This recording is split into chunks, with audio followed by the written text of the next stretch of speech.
Hello everyone, कैसे हैं आप सब लोग। So welcome again to nursing entrance adda 24/7। I am महक शिवकुंदी और फिजिक्स एजुकेटर। और आज बच्चों इस वीडियो में मैं आपके लिए लेकर के आई हूँ बहुत ही इंपॉर्टेंट इन्फॉर्मेशन जो कि रहने वाली है वेस्ट बंगाल एएनएम जीएनएम 2026 के बारे में। यानी कि अपकमिंग ईयर में अगर आप भी वेस्ट बंगाल से बिलोंग करते हैं और अगर आप भी चाहते हैं एएनएम या तो फिर जीएनएम जैसे कोर्सेज करना, तो आज आपके लिए ये वीडियो बहुत ही इंपॉर्टेंट रहने वाली है। क्योंकि इस वीडियो में मैं आपको ना सिर्फ किसके बारे में बताने जा रही हूं कि एग्जामिनेशन का पैटर्न क्या है, एलिजिबिलिटी क्राइटेरिया क्या है, साथ ही साथ आपको प्रिपरेशन करने का एक बेहतरीन तरीका यहां पर जानने को मिलेगा।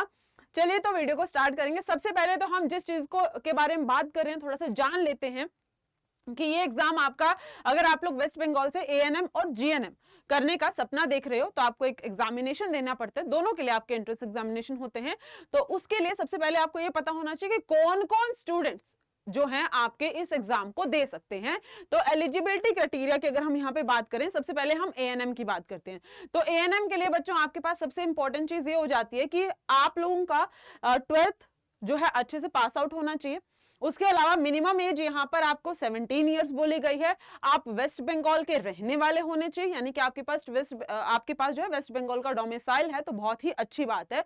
आप वेस्ट बंगाल के रहने के निवासी होने चाहिए। वहां पर अगर आप रहते हैं और आपके पास वहां का डोमिसाइल है तभी आप इस फॉर्म को भरने के लिए एलिजिबल होंगे।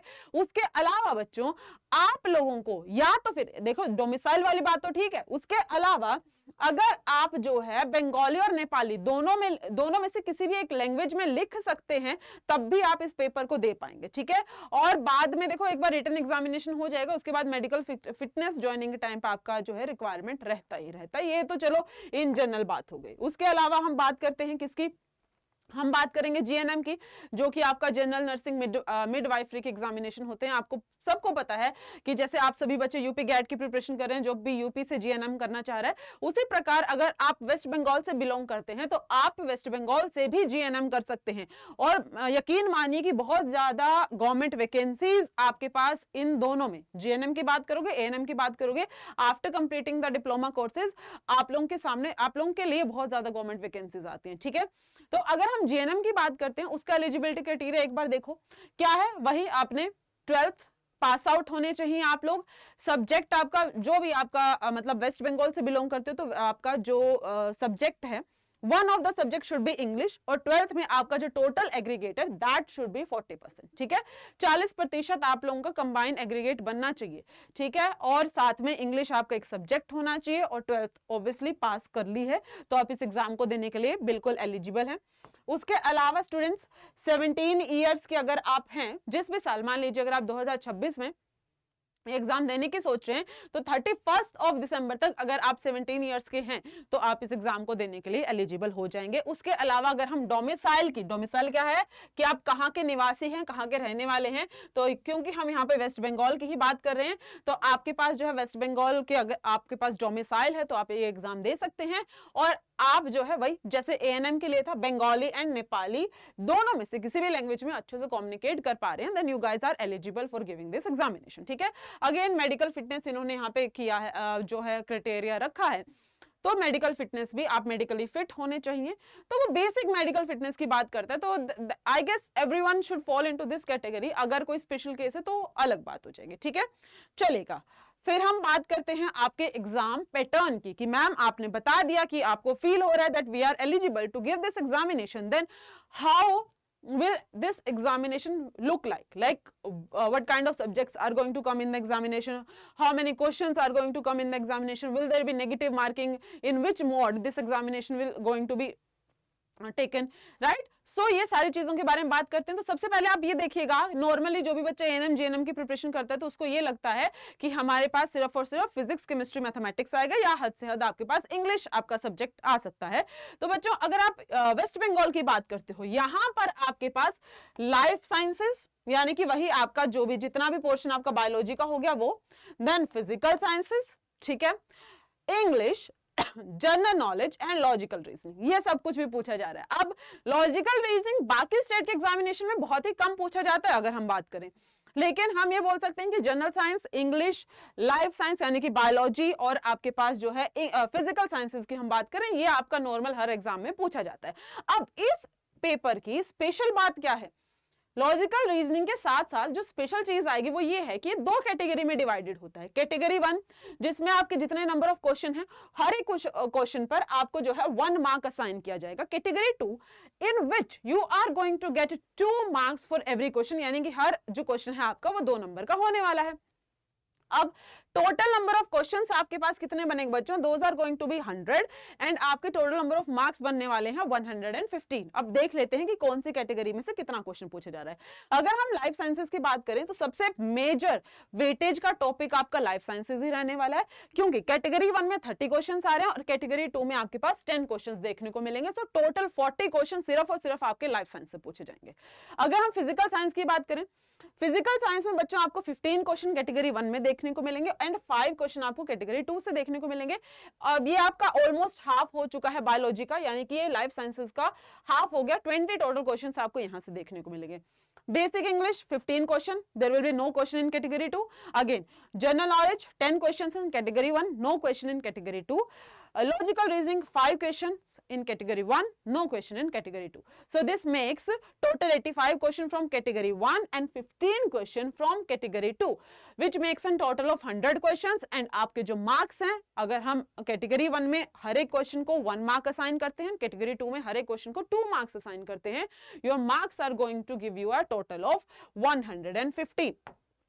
अब चलो ठीक है, बहुत अच्छी बात है मैम। ट्रिक क्या है? ट्रिक ये है बेटा, ट्विस्ट ये है कि यहां पर आपको नेगेटिव मार्किंग भी देखने को मिलती है। ऐसा हम नहीं मान के चल सकते कि नेगेटिव मार्किंग के बिना आप इस पेपर को सॉल्व कर पाएंगे, तो या तो फिर अच्छा स्कोर कर पाएंगे, क्योंकि बहुत सारे आपके जो नर्सिंग के एग्जामिनेशन होते हैं या एएनएम जेएनएम के एग्जामिनेशन होते हैं, काफी जगह आपको नेगेटिव मार्किंग नहीं देखने को मिलती, लेकिन यहां पर आपकी नेगेटिव मार्किंग होती है। ठीक है, तो देखिएगा बच्चों, सबसे पहले हम ड्यूरेशन की बात कर लेते हैं। अब उन 115 सवालों को करने के लिए आपको 90 मिनट्स का टाइम दिया जाएगा। ये मोड आपका, ये जो पेपर है आपका ऑफलाइन मोड में होता है, यानी कि आपको ओएमआर शीट पर जो है इस पेपर को फिल करना होता है। जो भी आप एमसीक्यू क्वेश्चंस होंगे उनको आप ओएमआर शीट पर फिल कर दीजिएगा। ठीक है, तो ऑफलाइन मोड में आपका ये पेपर हो गया। अब क्या बोला मैंने कि नेगेटिव मार्किंग होगी।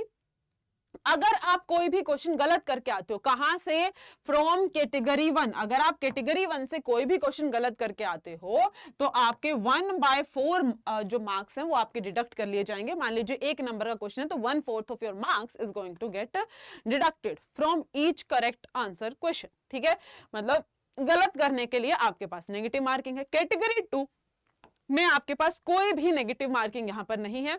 बाकी पूरा का पूरा सिलेक्शन प्रोसेस आपके पास यही होता है कि आप अगर इस रिटन एग्जामिनेशन को क्वालिफाई कर लेते हो तो आपको सिर्फ और सिर्फ उसके बाद डॉक्यूमेंट्स वेरीफाई करवाना होगा, यानी कि जो भी चीजें आपने फॉर्म फिलिंग के टाइम पर फिल करी हैं वो सही है या नहीं, जो कि हमेशा सही ही होती है, गलत तो आप क्यों ही फिल करेंगे। ठीक है, बाकी अगर आप जो है इस एग्जामिनेशन के बारे में और जानकारी चाहते हैं तो ये इसका ऑफिशियल एग्जामिनेशन है, मतलब www.jwb.nic.in पर आप जाकर के इसके बारे में प्रॉपर इंफॉर्मेशन ले सकते हैं।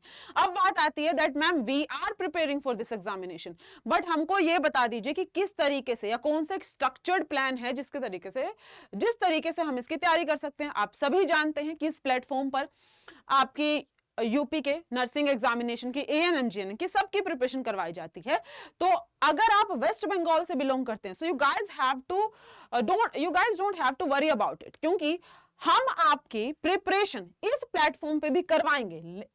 किसकी? वेस्ट बंगाल की भी होगी, लेकिन दिक्कत क्या है मैम, हम तो बंगाल से बिलोंग करते हैं, we can only understand Bengali. ठीक है, हिंदी नहीं समझ में आती, yes there are few people who can not understand English as well, तो उनके लिए भी बच्चों हमने आपकी जो प्रॉब्लम है उसका सॉल्यूशन ढूंढ लिया है। आप सबसे पहले क्या कीजिएगा, आप जाइएगा अड्डा 24/7 अपने ब्राउजर में सर्च कीजिए। पहले ही लिंक पर आपको जाना है, आप जाइएगा जी ऑल कोर्सेज पर, सबसे लास्ट में आपको नर्सिंग देखने को मिलेगा। Now since we are talking about ANM GNM, हम एएनएम जीएनएम पर चलते हैं। So this is a batch जो आपका एएनएम जीएनएम का जो कोर्स है उसको करने में हेल्प करेगा। ये बैच आपका कंप्लीटली बंगाली लैंग्वेज में है, तो आप यहाँ पर अपने फैकल्टीज का फेस देख सकते हैं। तो ये सारे फैकल्टीज जो हैं स्टूडेंट्स आपको बंगाली में पढ़ाएंगे इस बैच को, और अगर आप सिमिलर इसी बैच को क्या है जी इंग्लिश या तो फिर हिंदी में पढ़ना चाहते हैं, so you have your own teachers, जैसे कि मैं आपको फिजिक्स पढ़ाती हूँ, सुभाष सर हैं, ऋषभ सर हैं, तो हम लोग आपको हिंदी एंड इंग्लिश में पढ़ाएंगे। तो आप जिस भी लैंग्वेज में इस बैच को पढ़ना चाहते हैं आप उस लैंग्वेज में पढ़ सकते हैं, ठीक है। तो ये आपके पास बैच है, बैच में आप एनरोल कर सकते हैं। पूरा प्रोसेस मैंने आपको बता दिया है। बाय नाउ पर आप क्लिक कर लीजिएगा, बाय नाउ पर क्लिक करने से आप इस बैच में एनरोल कर लेंगे, ठीक है। और उसके अलावा अगर आप क्या है आपको कोई भी डाउट, कोई भी परेशानी आती है, आप मुझसे कांटेक्ट कर सकते हैं, कमेंट ड्रॉप कर सकते हैं। So that's all for this video. अब हम आपको मिलेंगे एक और बेहतरीन वीडियो में, जो कि आपकी फर्दर किसी और इंफॉर्मेशन के साथ। तब तक के लिए thank you so much and all the best for your preparation. Have a nice day, bye bye.